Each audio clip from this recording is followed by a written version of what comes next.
One of the greatest weapons in the world is knowledge. Knowledge is power. Throughout history, we can see that through the right knowledge, people and humanity as a whole has grown and made great achievements. That's of course a very basic statement which could be easily challenged, because knowledge doesn't equal always knowledge. Certain knowledge has made the world a better place and helped human on the material level and of course also on the spiritual evolution, which is actually essential. And other knowledge hasn't. Of course we can argue that knowledge which is not making this world a better place and something that doesn't help our spiritual evolution is not really knowledge. I would obviously agree with that kind of statement. And so does Krishna in the Bhagavad Gita. But when we look at the world and history, you can see that majority of humanity has a different idea about knowledge. Let's listen what Krishna considers knowledge.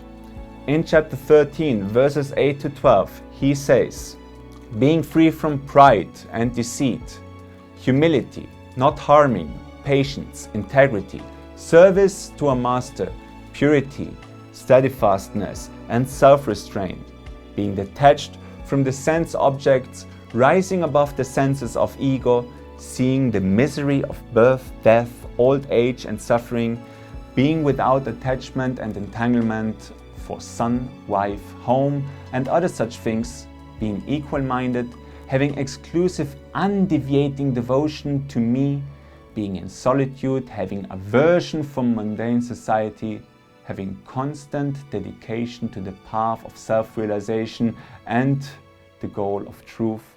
All of this should be considered as knowledge, and everything else is ignorance. Whoa, that was a lot of information. These 4 verses deserve a video in itself, but let me try to summarize them in simple words. Krishna mentions a lot of virtues like patience, integrity, humility, purity, self-restraint, detachment, and others, and puts them as synonyms for knowledge. He speaks about a certain awareness in relation to knowledge.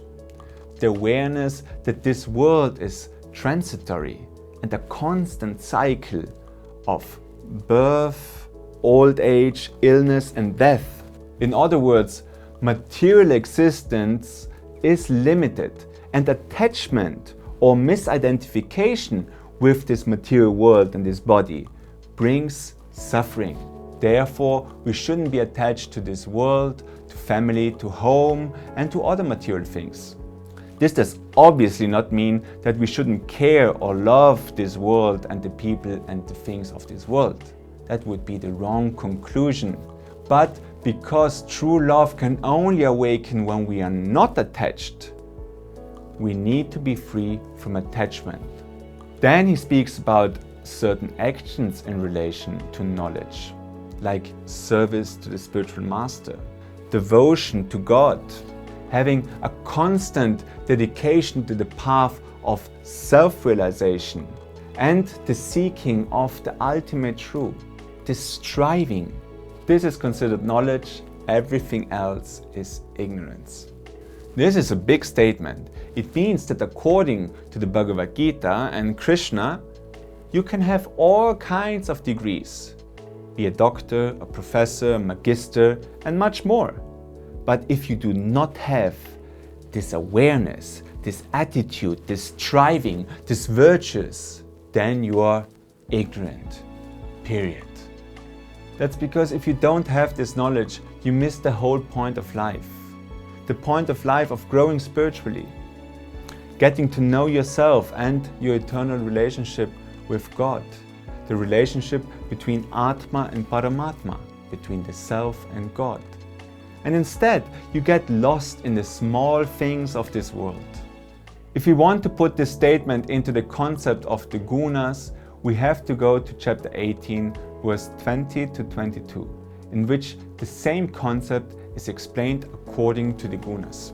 He says in chapter 18, verse 20, that knowledge which reveals one changeless reality in all beings, undivided in different bodies, is sattvic in nature. Knowledge should reveal a changeless, everlasting, undivided reality as the foundation of all existence. This one sentence includes all of the statements made before in chapter 13. In chapter 18, verse 21, he says, "That knowledge which is based on distinction and which sees different entities in varying physical forms is rajasic in nature." When we start being blinded by our ego and by the material reality, or in other words, when we start to identify with it, then we are already in spiritual ignorance, wrongly identified, and get therefore easily caught up in the drama of this world.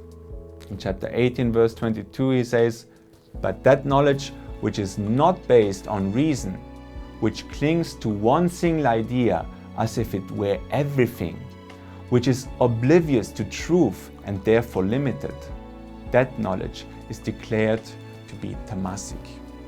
Tamas is sometimes translated as ignorance, darkness.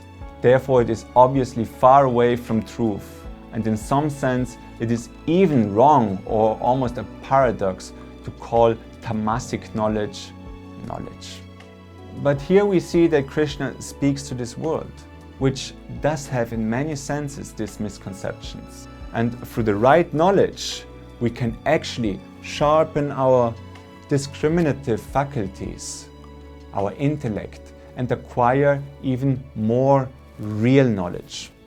In this series of videos, we will further explore a better understanding of ourselves and life. So stay tuned and subscribe, like and share. Jai Gurudev.